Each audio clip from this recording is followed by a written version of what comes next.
Once upon a time, in a peaceful little village, there lived a man called Saul the Dreamer. Saul had a free and roving spirit, an adventurous disposition, and an open and friendly nature. One day, Saul met a pilgrim. The pilgrim told Saul fascinating tales of a faraway kingdom, a land where no one had ever heard of onions. A whole kingdom without onions, you say? Now how can anyone enjoy food without onions? His imagination fired. Saul was ready with an idea.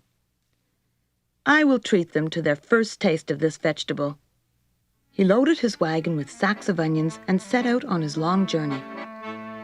The kingdom was far, far away, and he traveled many months to get there.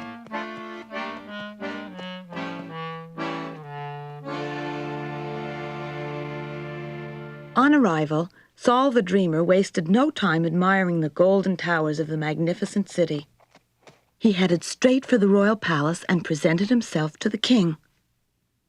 Your Majesty, I have come to introduce you to a new vegetable, the king of the garden, the onion.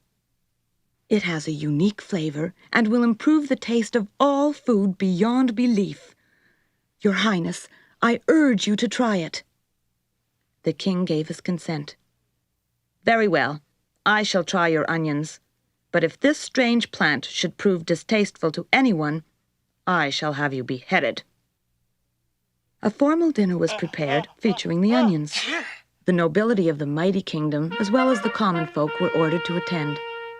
As night fell, a delicious fragrance wafted from the palace kitchens, and the guests gathered with great anticipation. Saul was ordered to be the first to sample the food. Then the guests had their turn according to rank. Finally, the moment came. The king himself tasted the onions. Everyone agreed. The food was delicious. It was a great discovery. Eagerly, the king bought the whole wagon load of onions for himself, paying Saul their weight in gold. More than content, Saul headed home. When he arrived, his friends joined in celebration of his good fortune.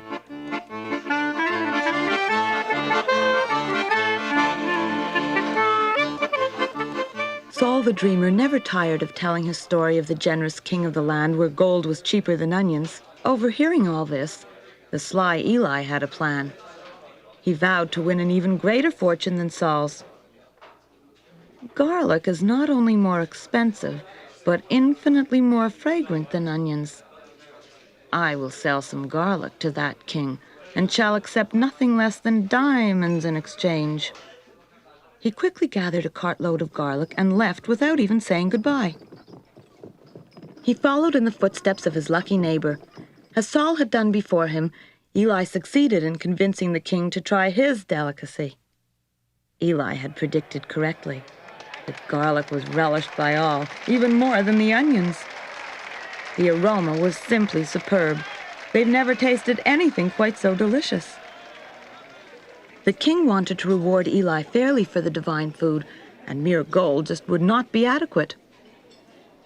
His payment should be the most precious commodity in all the kingdom. And so, Eli started his homeward journey with the most valuable item in the king's treasury, a cartload of onions.